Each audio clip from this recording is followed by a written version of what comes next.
नमस्कार.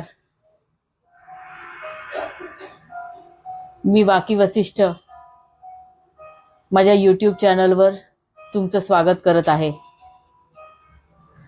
आज मी तुमच्या समोर सादर करणार आहे विहिरीवरची वरात या रहस्यमय प्रेमकथेचा भाग 9. ऐकत रहा विहिरीवरची वरात. काय म्हणतेस वीणा, कशी आहेस? बाबा सांगत आहेत की तुला अशक्तपणा आलाय. राया वीणाच्या समोर येऊन उभा राहिला. त्याने तिला मिठी तर मारलीच नाही, पण स्वर सुद्धा पूर्णपणे कोरडा होता. त्यात जराही स्निग्धता नव्हती. 4 दिवस सतत उलट्या होत आहेत. पाणी सुद्धा पचत नाहीये. त्यामुळे अंगात त्राण उरलं नाहीये. तुम्ही बसा ना. वीणाने त्याला स्वतःच्या पलंगावर बसण्यासाठी हाताने खूण केली. बसायला वेळ नाही वीणा. मोना माझी वाट पाहत आहे मुंबईत. खरं तर 4 दिवसांपूर्वी आम्ही युरोप ट्रिपवर निघणार होतो. तुझ्या या बातमीने मला टूर कॅन्सल करावी लागली. मोना खूप नाराज आहे. तिला मी शब्द दिलाय की आज रात्रीपर्यंत मुंबईत परततो. त्याच्या बोलण्याने वीणाचा चेहरा कोमेजला. खूप त्रास होत आहे ना? काळजी करू नकोस. उद्या या वेळेस तू यातनांमधून मुक्त झालेली असशील. हे घे पैसे. रायाने खिशातून पैसे काढले. 25,000 रुपये आहेत. उद्याच जा आणि अबॉर्शन करून घे. काय बोलताय तुम्ही? बाळाला मारून टाकायचं? इवलाचा जीव चिरून टाकायचा? अहो, त्यालाही भावना असतात. वीणाने दोन्ही हातात चेहरा लपवला. स्पुंदून स्पुंदून ती रडू लागली. ए, नौटंकी बंद कर. हे पोर मला नकोय. शाळेला नसतं लचाण मागे लावलंस तू. मोनाला कळलं तर खूप वाईट वाटेल तिला. तू ताबडतोब ते पोर पाडून टाक. पोटच्या लेकराबद्दल किती अभद्र बोलताय तुम्ही. बस कर. उगाच फिल्मी डायलॉग नको मारू. उद्या अबॉर्शन झालं की मेडिकल रिपोर्ट मला मेल कर. म्हणजे माझ्या डोक्यावरची टांगती तलवार नष्ट होईल. वेळेवर औषधं घेऊन बरी हो.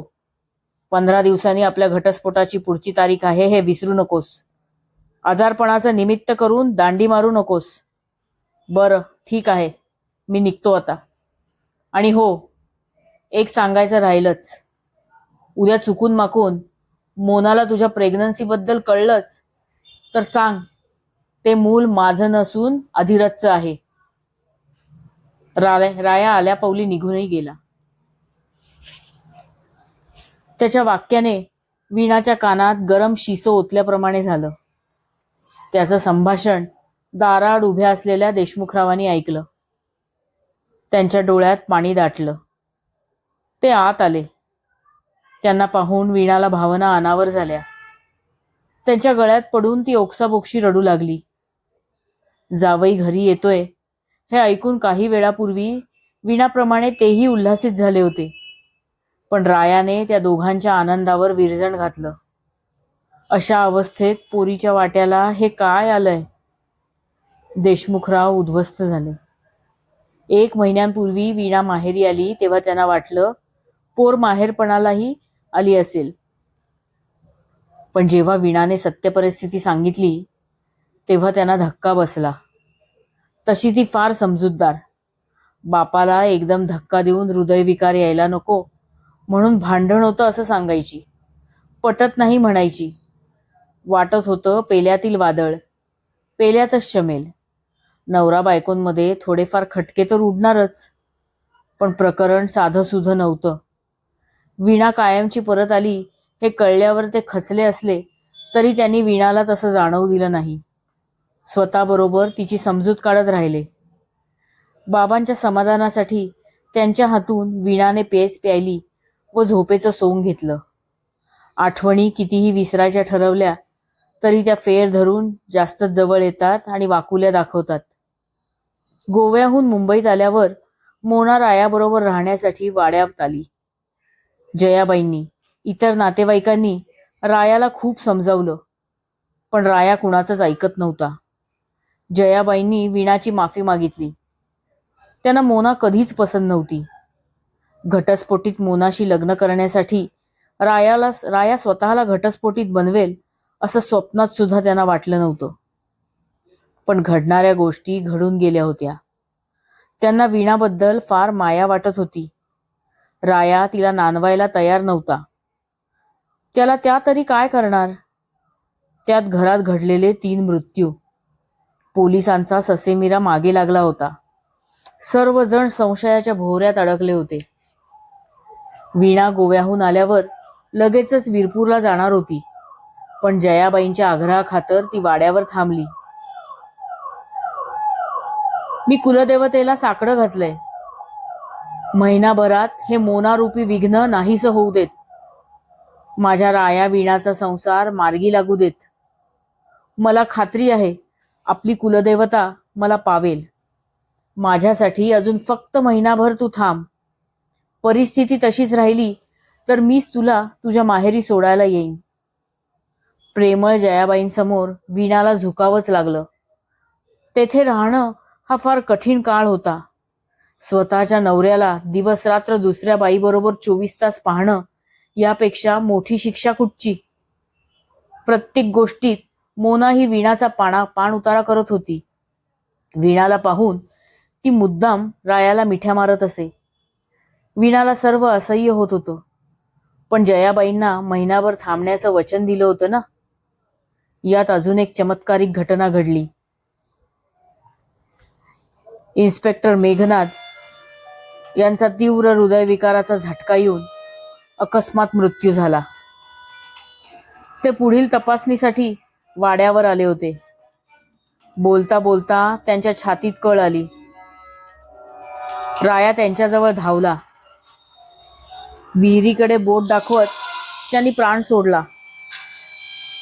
त्यांना काहीतरी भयानक दिसलं होतं. काय दिसलं होतं कुणास ठाऊक. त्यांचे शब्द जिभेवरच राहिले.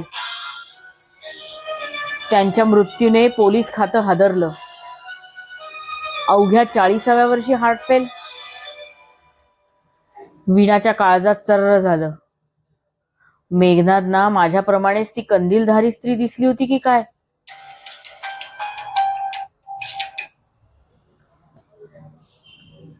त्यांची ही वरात निघाली असेल का? राखी, तारा, हेमंत या सर्वांना ती दिसली असेल काय? त्यांना सगळ्यांना तिने विहिरीत ढकलून दिलं असेल का? शक्य आहे. त्यांची सर्वांची वेळ आली होती. एक ना एक दिवस हे माझ्या बाबतही निश्चितपणे घडणार आहे.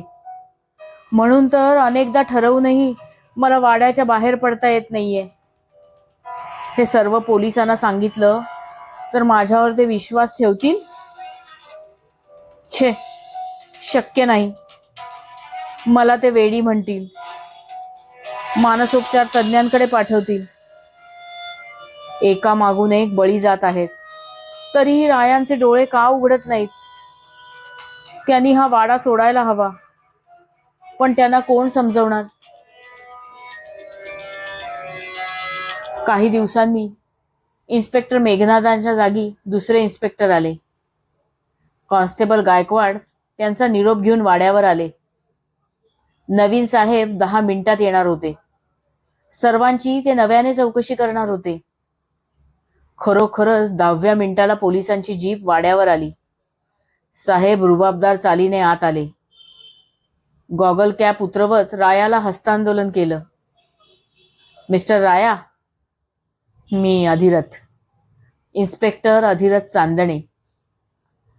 राया, मोना, वीणा चकित होऊन एकमेकांकडे पाहत राहिले.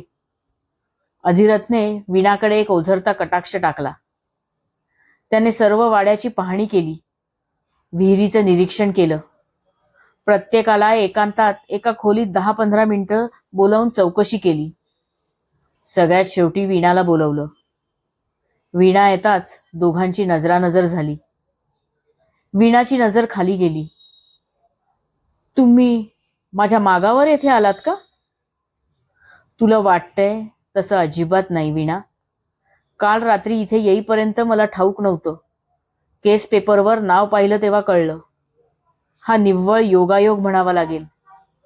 अधिरथ म्हणत होता ते खरं असावं. त्याचे डोळे खरं बोलत आहेत असं वीणाला वाटलं. वीणाला काहीही वाटू दे, अधिरथ मात्र मनोमन सुखावला. केस गुंतागुंतीची होती, पण तपासाच्या निमित्ताने का होईना वीणाला बघता येणार होतं. पोलीस असला म्हणून काय झालं, त्याला हृदय नसावं?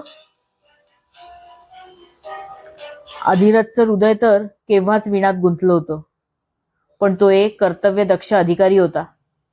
या तपासात वीणा दोषी आढळली तर तो तिला अटक करणार होता. राया आणि मोनाच्या मनात मात्र एक वेगळाच कट शिजू लागला. आठवडाभरात अधिरथच्या वाड्यावर बऱ्याच चक्रा झाल्या. तपासाबरोबरच दिवसागणिक त्याची वीणामधली गुंतवणूक वाढत होती. धूर्त मोनाच्या नजरेतून ते सुटलं नाही. तिने ते रायाच्या निदर्शनास आणून दिलं. दोघांनाही हायसं वाटलं. सुंठी वाचून खोकला गेला. अधिरथप्रमाणे वीणाही त्याच्या प्रेमात पडली तर त्यांचा घटस्फोट सुखकर होईल. रायाने अधिरथ पुढे मैत्रीचा हात पुढे करून त्याला वाड्यावर राहायला बोलवलं. मित्रा, मला माहीत आहे तू एक निष्ठावान पोलीस इन्स्पेक्टर आहेस. पोलीस क्वार्टरमध्ये राहतोस. बाहेरचं वेळी अवेळी खातोस. त्याऐवजी वाड्यामध्येच राहायला ये. तुझा तपासही चालू राहील. एवढ्या मोठ्या वाड्यात तुला एखादी खोली तर देऊच शकतो. आमच्याबरोबर आमच्या घरीच जेवत जा. अधिरथने प्रथम नकार दिला. त्याच्या तत्वात ते बसत नव्हतं, पण त्या निमित्ताने वीणा रोज नजरेसमोर राहणार होती. शिवाय तपासासाठी वरून प्रेशर होतं. माजी मुख्यमंत्र्यांच्या घरी 3 खून आणि खुनी मोकाट. हे गूढ लवकरात लवकर सोडवायलाच हवं होतं. वीणाला अधिरथचं घरी राहायला येणं फारसं आवडलं नव्हतं, पण काय बोलणार, घर तिचं थोडंच होतं. रायाच्या आणि मोनाच्या मनात शिजत असलेल्या कटाची तिला सुतराम कल्पना नव्हती. अधिरथ सकाळी सगळ्यांबरोबर नाश्ता करायचा. तिच्यावर त्याची खिळलेली नजर वीणाला अस्वस्थ करायची. ड्युटीवरून परतल्यावर रात्रीच्या जेवणाला अनेकदा राया मोना मुद्दाम वीणाला त्याला वाढायला सांगत, जेणेकरून दोघांना एकांत मिळेल. राया काही ना काही निमित्त करून वीणाला अधिरथच्या खोलीत पाठवे. कधी कुठली कागदपत्र घेऊन, तर कधी खोलीचे पडदे बेडशीट बदलण्यासाठी. वीणा नाईलाजाने रायाच्या आज्ञेचं पालन करत होती. ती अधिरथच्या खोलीत गेली की राया आणि मोना एकमेकांना टाळ्या देत. एक दिवस अचानक मोनाला दिल्लीला जावं लागलं. दिल्लीत असणाऱ्या तिच्या आई वडिलांचा कार ऍक्सिडेंट झाला होता. दोघांनाही बऱ्यापैकी दुखापत झाली होती. मोना तातडीने तिच्या घरी रवाना झाली. राया वीणाशी फारसा बोलत नसे, पण त्या दिवशी आपणहून तिच्या खोलीत आला. ती रायाच्या शेजारील खोलीमध्ये राहत होती. वीणा, माझं तुझ्याकडे छोटंसं काम होतं. मला संध्याकाळी एका पार्टीला जायचं आहे. तेथे फक्त जोडीलाच, म्हणजे कपल्सना एंट्री आहे. मोना इथे नसल्यामुळे तू माझ्याबरोबर येशील का? वीणाचा स्वतःच्या कानांवर विश्वास बसेना. राया मला चक्क विनंती करत आहेत. मी त्यांना शोभत नाही असं म्हणतात आणि चक्क आज मला जोडीदार बनवणार. वीणाने होकार दिला. मी ब्युटिशियनला फोन केला आहे. पार्टी खूप हाय स्टँडर्ड लोकांची आहे. ती ब्युटिशियन तुला तयार करेल. काठापदराची साडी, नाकात नथ, गजरे असले प्रकार करू नकोस. राया मिस्किलपणे बोलले का टिंगल केली कुणास ठाऊक. संध्याकाळी 5च्या सुमारास ब्युटिशियन पूजा तेथे हजर झाली.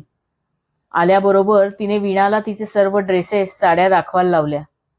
वीणाने एकन साडी, पंजाबी ड्रेसेस तिला घडी घालून उलगडून दाखवले, पण पूजाच्या मते त्यातील कोणताही प्रकार आजच्या पार्टीला साजेसा नव्हता. शेवटी सुटकेसच्या तळाशी ठेवलेली गडद निळ्या रंगाची मऊ रेशमी साडी पूजाला दिसली. What a beautiful sari. Oh my God, ती उलगडून दाखव मला. पूजाचे डोळे आनंदाने चमकले. साडी प्लेन आहे, तिच्यावर डिझाईन नाही. मग काय झालं? रेशमी साडी चापून चोपून नेसवता येईल.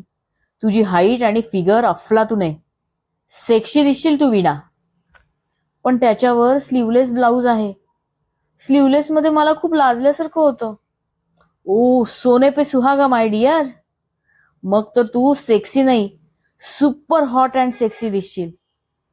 पूजाने वीणाला फ्लाइंग किस केलं.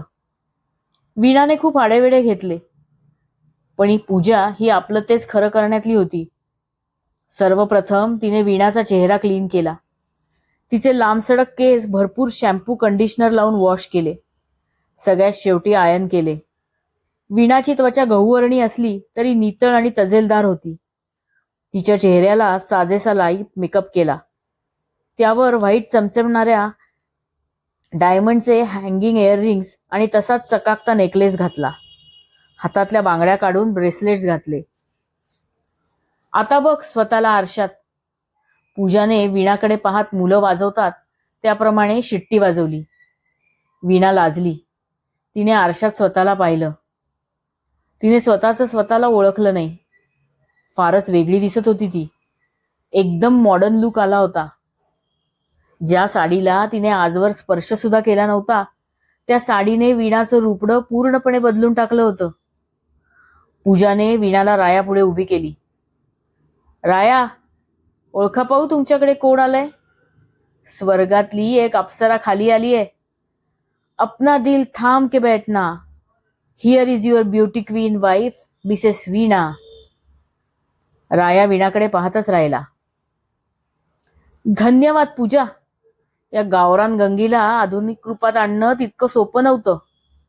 It was a big difficult task. पण तू ते करून दाखवलंस. राया खोचकपणे म्हणाला. पार्टीत पोचल्यावर तर कमालच झाली. वीणा चक्क सेंटर ऑफ अट्रॅक्शन ठरली. प्रत्येक जण तिच्या सौंदर्याची तारीफ करत होता. मिसेस जागृती सिन्हा या अतिश्रीमंत आणि अतिशिष्ट बाई होत्या.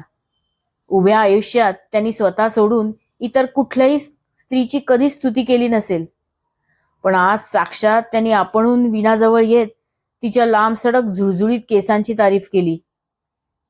तुझ्या केसांना तू नक्की काय लावतेस?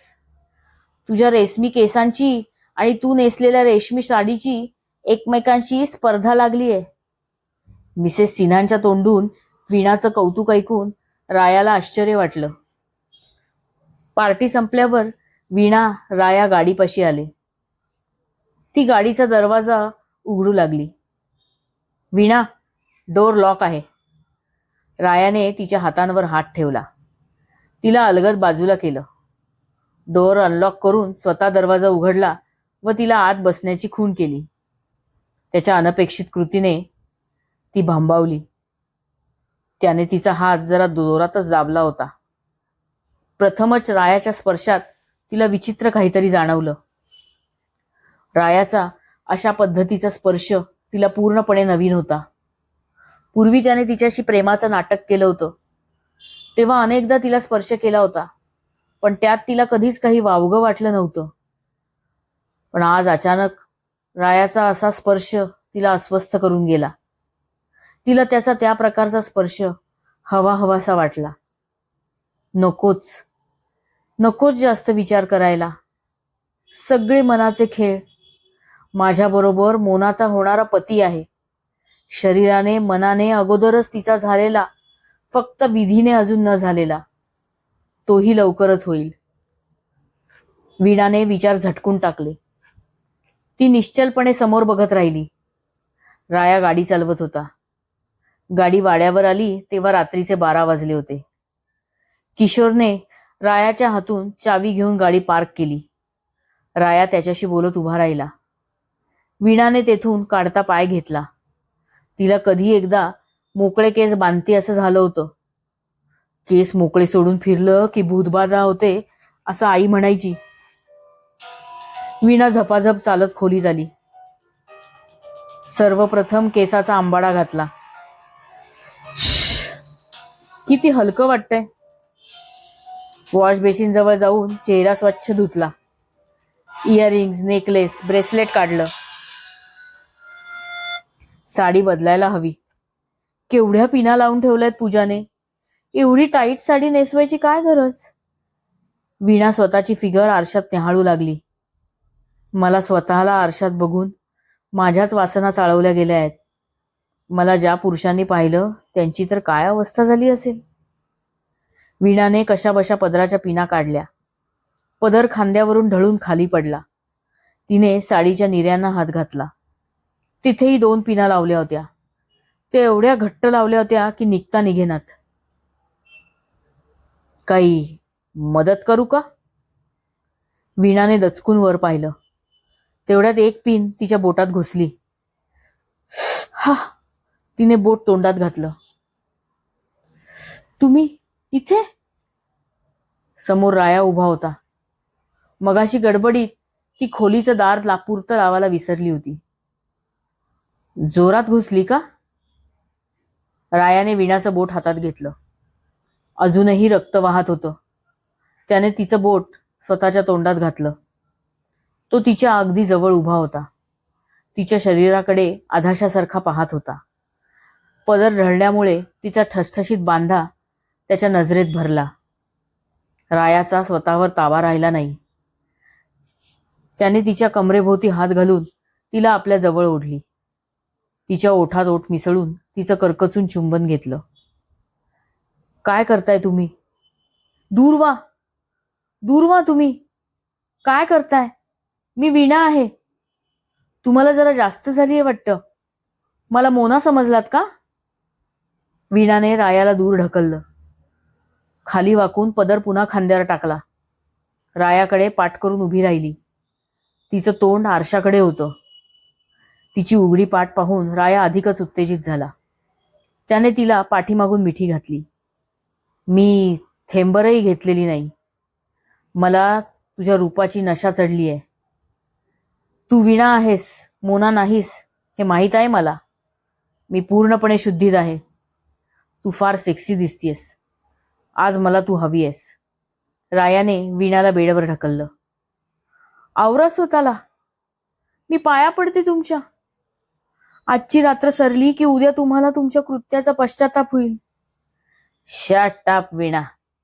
आता बोलण्यात वेळ घालवू नको. उद्याचं उद्या बघू. तुला मी खूप आवडतो ना? माझ्या मते तूही याच क्षणाची वाट पाहत होतीस. शेवटी रायाने तिच्यावर ताबा मिळवलाच. सुरुवातीला नकार देणारी वीणा नकळत वाहवत गेली. राया तिचं पहिलं प्रेम होता.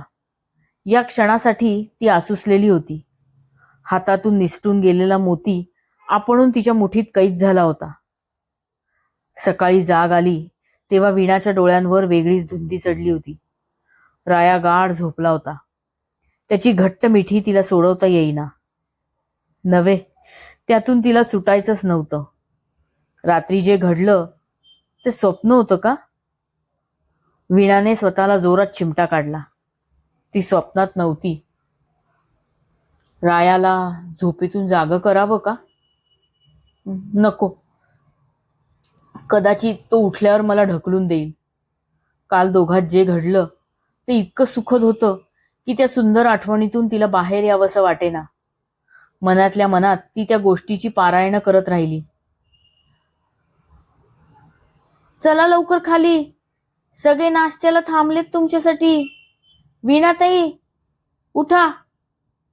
चंद्राची थाप ऐकून वीणाने रायाला उठवलं. राया जागा झाला. वीणा बेचैन झाली. तिचा जीव टांगणीला लागला. पण तिची भीती खोटी ठरली. रायाने तिला परत जवळ ओढली. पुढचे 8 दिवस म्हणजे वीणाच्या आयुष्यातले सर्वात सुंदर दिवस होते. तिचे पाय जमिनीवर नव्हतेच मुळी. रायाला तिच्याशिवाय अजिबात चैन पडत नव्हतं. वीणाला दुसरं काय हवं होतं? तिचा नवरा तिच्या आकर्षणात आकंठ बुडाला होता. राया वीणाची ही जवळी अधिरथच्या पोलिसी नजरेतून सुटली नाही. तो कमालीचा अस्वस्थ झाला. पण तो काय करणार होता? राया आणि वीणा हे लग्नाचे नवरा बायको होते. आधीची दुःखी वीणा आणि आता स्वर्ग सुखात न्हाऊन निघालेली वीणा, यात जमीन आसमानाचा फरक होता. तिच्या चेहऱ्यावर एक वेगळंच तेज आलं होतं. एक दिवस वाड्याबाहेरच्या बगीचात फिरताना वीणा आणि अधिरथ समोरासमोर आले. कशी आहेस वीणा? आजकाल तुझं दर्शन दुर्लभ झालं आहे. एका वेगळ्याच विश्वात आहेस तू. वीणाने त्याचा स्वर ओळखला. खरं आहे तुमचं अधिरथ. मी रायांची खऱ्या अर्थाने पत्नी झाले आहे. त्यांनी माझा स्वीकार केला आहे. वीणाचा चेहरा आनंदाने खुलला होता. अधिरथच्या डोळ्यात पाणी दाटलं. त्याने अलगद डोळे टिपले. तुझा संसार सुखाचा झाला तर आनंदच आहे मला वीणा, पण राहवत नाही म्हणून बोलतो. Be careful. जरा जपून. अधिरथच्या इशाऱ्याकडे वीणाने दुर्लक्ष केलं. तिने तेथून काढता पाय घेतला, पण त्याचे शब्द तिच्या कानात घुमत राहिले. वीणा खोलीत येताच रायाने तिला मिठीत घेतली. दरवाजा आतून बंद केला. मला थोडं बोलायचं आहे. वीणाने स्वतःला रायाच्या मिठीतून सोडवलं. 8 दिवस आपल्यात अनेकदा शरीर संबंध आले, तेही प्रोटेक्शन विना. मला दिवस राहिले तर? मला मातृत्व हवंच आहे. तुमचं काय? कम ऑन वीणा, दिवस राहणं एवढं सोपं आहे का? ही काय मूवी आहे का? हिरो हिरोईन पावसात भिजून एखाद्या गुहेत जातात आणि हिरोईन लगेच प्रेग्नंट होते. आपल्यात एकदा नाही अनेकदा संबंध आलेत. गेले 8 दिवस आपण. रायाने वीणाच्या तोंडावर हात ठेवला. माझ्यात आणि मोनाच्यात हजारदा संबंध आलेत.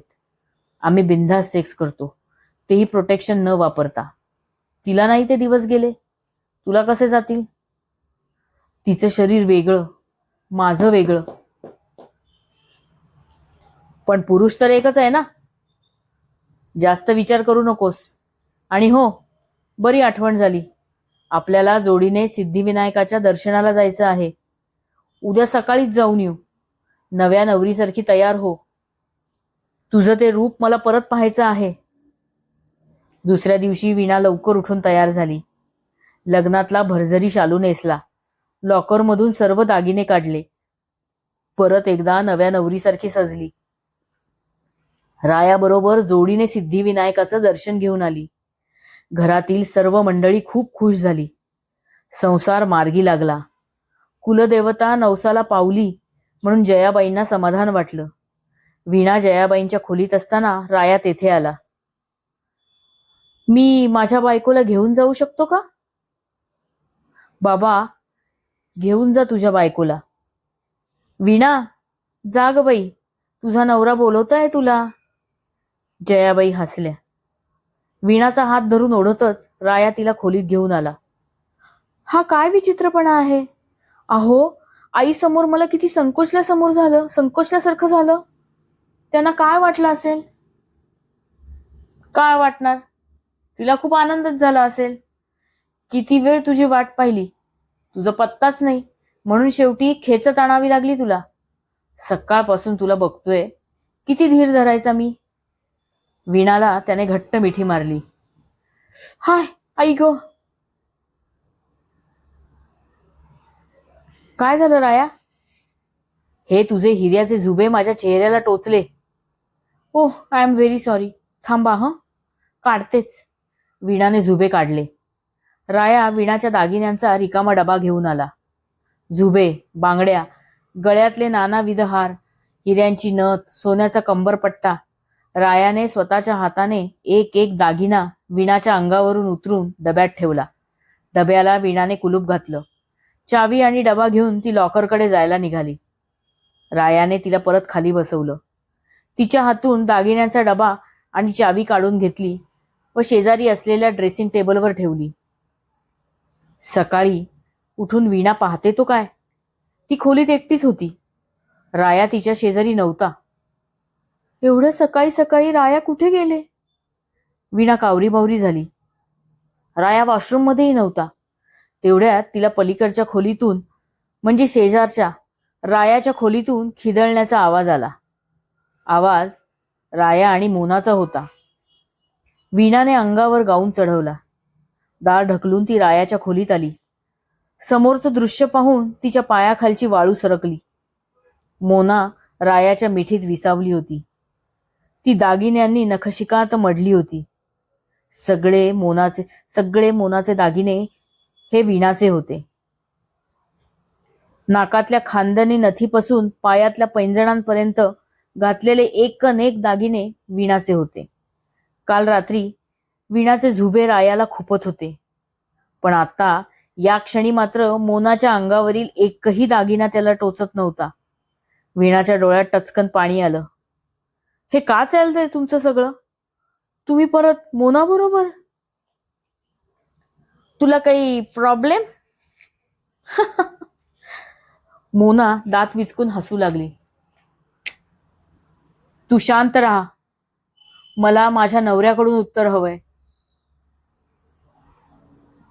वीणा गरजली. तिचं उत्तर तेच माझं उत्तर. रायाने वीणाला खिजवलं. मला माझ्या प्रश्नाचं उत्तर मिळायलाच हवं राया.